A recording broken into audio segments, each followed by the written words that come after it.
So March is almost coming to an end, and it's only 7 more weeks until Ultra Trail Snowdonia. Managed to get some decent training in the last couple of weeks, so welcome to Step by Step episode 2.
So I'm traveling for work for a couple of days, and last night I got to a little town in the south of the Netherlands called Goedereede, and it is located next to this beautiful nature reserve where I'm walking now. I can hear the sea. It's behind that ridge there, so we'll get there in a minute. But this is so cool. No, not a better way to start your day.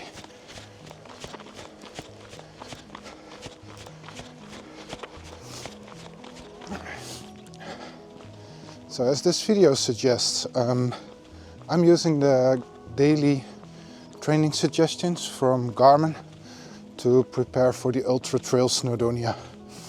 I've been using it over the last year approximately for 8 months, and in this video I want to tell you a little bit more on how it works and if it works, because that is also really important.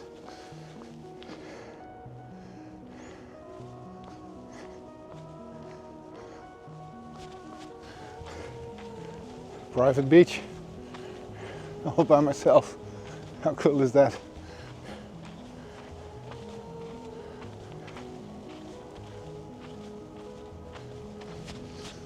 So training with the daily Garmin training suggestions all starts with putting a goal or an event into your Garmin calendar. And as you can see here, this is how it looks. I've put it at the Ultra Trail Snowdonia in there. I'm fortunate that this is a big event, so it gets all the data in from a central database. You can see the distance, you can see the type of run, when it is. On your watch it even gives you, okay, it's 7 more weeks, 5 more days, and then you're on. So that is where it all starts. Based on the date that you put in for the event, Garmin is going to calculate back to a maximum of 6 months, depending on whether or not you started early enough with your training. And then it divides it into 4 periods. You start with the foundation phase, and that is actually where what it says, it's really foundation. You do a lot of running, it's not too much intensity yet, but it's low heartbeat, and you start building up time and kilometers or miles. From that you go up to the build-up phase. So the foundation phase is approximately 4 months. Then you go up to the build-up phase, And there you're going to do some more speed work, some more intervals, and also your long runs are getting longer. The third stage that you're doing is the peak stage. That is more or less 4 or 5 weeks. I'm in the peak phase at this moment, and that is where you do a lot of intense work. And also the long runs get even longer. Long runs for me at this moment get up to 2.5 to 3 hours, and I typically add another 1 or 2 hours myself. I have a lot of threshold trainings, so 18, 24, 32 minutes at a really high heart rate, and also VO2 max trainings are coming by quite frequently. Everything to push the VO2 max, to push your ability to cope with the stress of running better. After that peak phase, 2 weeks of tapering.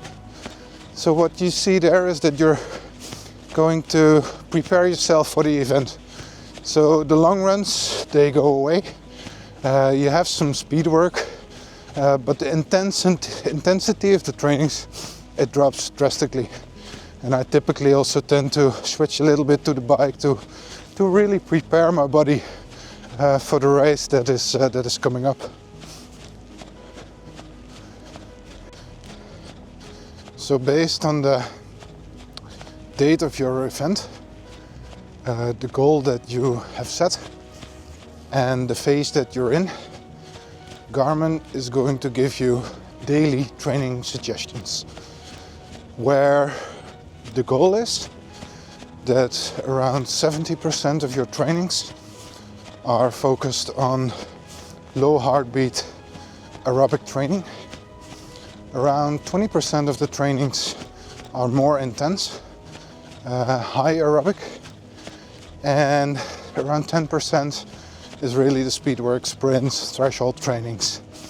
And what Garmin does is it tries to keep the intensity in that balance, and you can see that here in the graph. You have it on both your phone and on the desktop, and it really works, because if you see that you're lacking a bit on, for example, anaerobic training, then it starts suggesting those trainings. So the things that I've told up until now, you see that in more or less every training program that you get. You have a goal, you have the phases, and you have to split between aerobic low, aerobic high, and intense training. The magic comes in that you wear your Garmin watch, and because of that, Garmin, or the watch, gets a lot of data. So there are a couple of things that Garmin takes into account when it gives you a training suggestion, and they are really important. So let's start with it. First one is sleep. So if you wear your watch at night, Garmin is measuring your heartbeat, your movement, your temperature, and it also measures whether you're in light sleep, deep sleep, or REM sleep. So that is just looking back for one day. It also looks back on how over a longer period of time your sleep has been. Has it been good? Has it been sufficient? Do you get your 7, 8, 9 hours what your body requires? So that is the first thing that Garmin checks for you and takes into account when giving you training suggestions. The second thing that Garmin checks is the remaining recovery time. So every training that you do gives you some recovery time. The more intense and the longer the training, the longer the recovery time. Also that will be taken into account when giving you the suggestion for today, tomorrow. So what you see is that I tend to extend my long runs with an hour to an hour 30 minutes. And because of that, the next day I have more remaining recovery time than expected. And then also Garmin adapts your trainings for the 1 or 2 days after in order to make sure that you get your recovery. The third measurement that Garmin is taking into account is your HRV, or heart rate variability. It is the difference in distance between your heartbeats. And everybody has a personal bandwidth where this HRV should be between. For me it is, the mean is around 30, 31. If I look at my wife, she's got it at around 60, so that's not good or bad, it's just your personal bandwidth. But you have to make sure that that your HRV stays in between that bandwidth.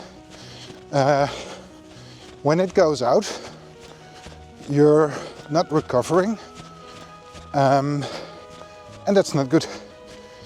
So what you see in the graph is what happened to my HRV when I got sick early January, just before the arc of attrition. It completely dropped.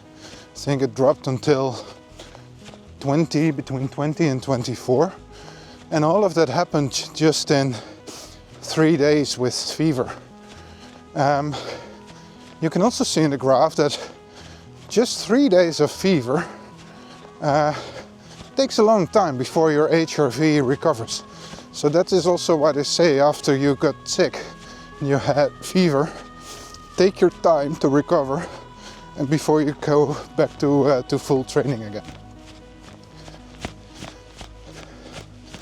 The fourth measurement is called the acute training load, and it again is also a bandwidth.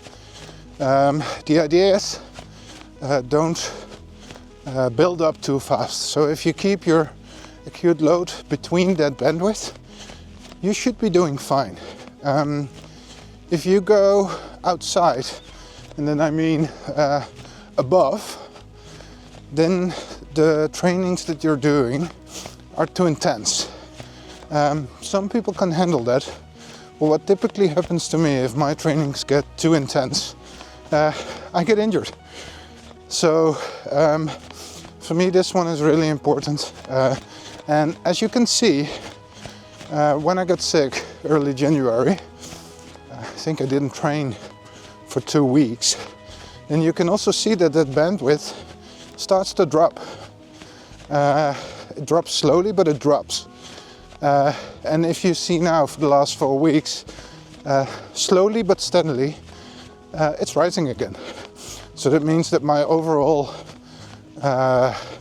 endurance is getting better. So really important to keep this one in mind. The golden rule is don't grow your intensity with more than 10%. If you keep to that, then it should be okay.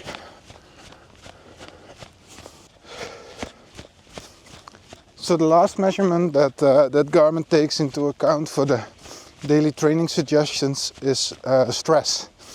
And in this, it is measured.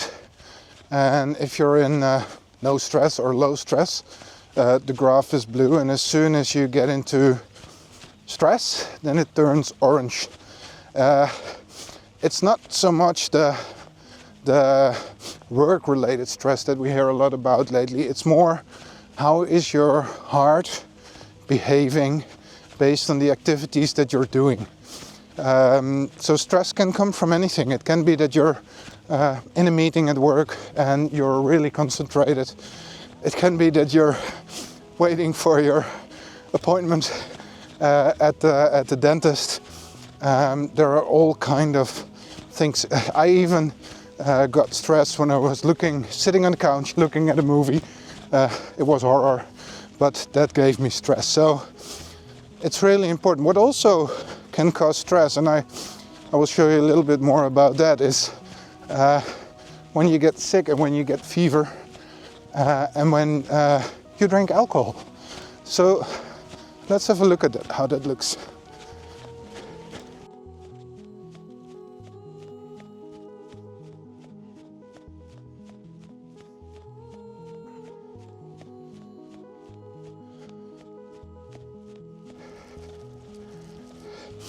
In the next animation, you see what happened to me on the days before the arc of attrition when I got sick. So the graph starts at January 16th, and that was just a normal working day, not a lot of stress, so that was really good. On the 17th, I felt okay. It was the day that I went over to Johan's place. The only thing that I noticed in the evening is that I was really cold when I got to bed. There was, in hindsight, it was a first sign, but at that moment I was not yet thinking that I was going to be sick. So on the 18th of January, everything started to go south. We got up really early in order to catch the ferry in Calais to Dover. But by the time that we got to the ferry around 9 o'clock, I was already cold, I was feeling miserable, and yeah, like I said, things were going really south.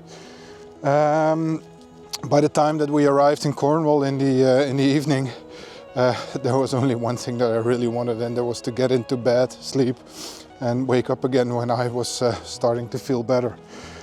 So the day after, the 19th, complete day, sick, in bed, doing nothing. But look at the stress, it's off the charge. January 20th was a bit better. I think for 2 or 3 moments I even thought, if this continues, then I might even be able to make the arc of attrition. All of that went down the drain on the 21st of January when I woke up. It was bad again, and by that time also Johan started to feel ill. So yeah, the 22nd, it was a really long day. We traveled back to Holland, so we left Cornwall 9:30 in the morning, and I got home 5 o'clock the next morning. 23rd, first signs of recovery, and on the 24th the stress was to a normal level again. So that is what happens when you get sick. So what happens when you get all that stress? It drains your body battery, so it remains the remaining energy that you have in order to run, to work, to do normal stuff. You can see what happened to my body battery here as soon as the fever hit in the beginning of January. It completely drained my body battery. You can also see that in the period afterwards, compared to the last 4 weeks, also the body battery had to recover. So that is something important to keep in mind. A lot of things happening in your body when you get sick. Take your time to recover. Another thing that causes stress is drinking alcohol.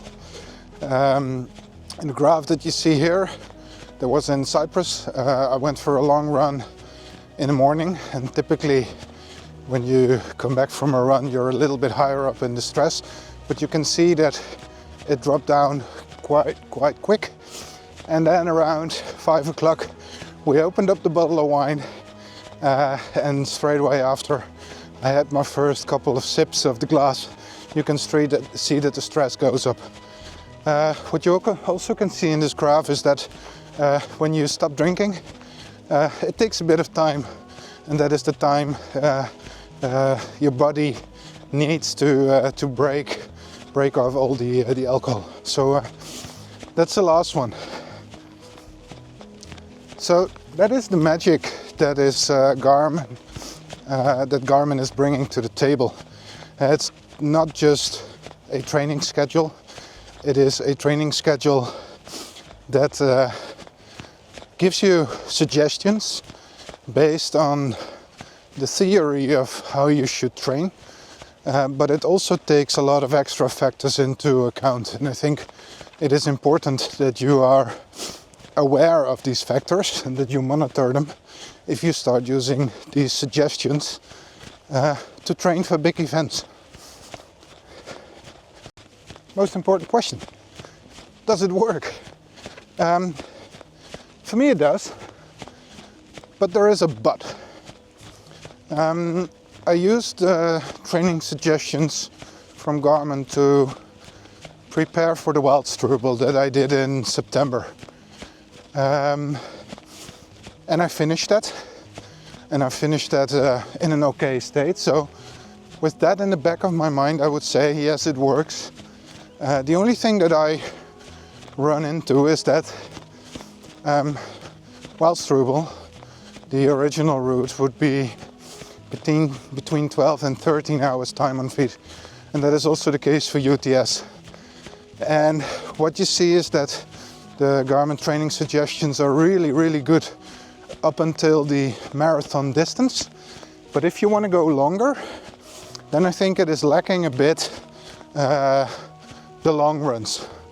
The longest long runs that I get from Garmin are around 2.5, 3 hours.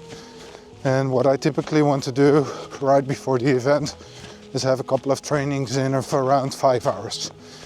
So that is where I do a little bit extra. After the Waldstrubel, I decided to switch to another training program, really focusing on trail runners doing the ultra distance. And that was because of that volume issue or thing in the long runs. That looked okay for October and November, and I was actually really enjoying it because, man, I had long runs in there, could go on forever. But by the time that it was December, the knees started to hurt. Got an IT band issue again, also some other pains. But more important, the metrics were going down. All of a sudden my VO2 max started dropping. And what you also saw is that recovery was not that good. So already before Cornwall, my body wasn't in the best shape. Then obviously I got sick. But that is when I also had a little bit of time to reflect, go over the data. And I think with the extra intensity that I did in October, November and December, I get into a situation where I was more or less overtrained.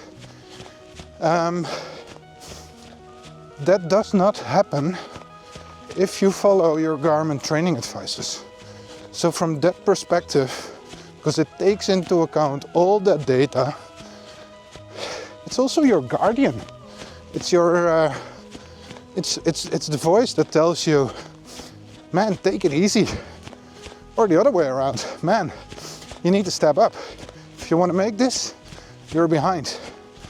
And so yeah, for me it is really a big yes. I really enjoy and value the Garmin daily training suggestions. So for me it works. VO2 max is coming up again, slowly losing a little bit of weight. But the most important thing, because training is good, I'm also enjoying the running, and that is what I lost in November and December. I really felt that I had to, and now I'm in a situation where every day I want to go running. And that is worth a lot. I all know that we We look around, we look on YouTube and we look on the internet and we look for training programs, and then we see that, hey, you need to build up slowly, don't do any more increases than 10%. We all know it. But if you don't do it, you get injured. And like I just said, training according to the Garmin training schedule really prevents me from getting injured. Because of that, I can keep going. It is the consistency in training that over time makes you better and makes it possible to go even beyond the things that I'm doing now. UTS will be 55, but in September I've got 100 Ks coming up, my first one. Most important is that body stays okay, that your mind stays okay, and that you consistently can keep training, that you have the discipline to go. We all know it. Garmin helps you with that. Good to mention, it's not a sponsored video. I'm just really happy with my Garmin. I have my Phoenix now for 1.5 years, and I really love it. I also think there are some other great watches on the market. I've never used them, but they probably have something the same as well. So have a good look before you make any decisions. I'm really happy with my Garmin. Probably will get a new one if this one breaks down straight away. But yeah, it's my personal opinion. It's not sponsored. And give it some thoughts before you buy something. So, 7 more weeks until Ultra Trail Snowdonia. 55 kilometers, 3,300 meters of climbing. And that is only the beginning of the season. A couple of weeks after, I'm traveling to the French Alps. My daughter is participating in a fundraiser. She's going to climb the Alpe d'Huez on foot. So I'm going to be there to support her. Since it's only 2 weeks after UTS, I think a little bit of running, but mostly hiking. Then a couple of days in Switzerland, and then summer holidays there. And we're going to spend that in the Drôme area in France, so also the French Alps. Beautiful running there, down the Vercors. Yeah, and then we're going to build up towards the season finale. Early September, I will be fast packing Tour de Mont Blanc.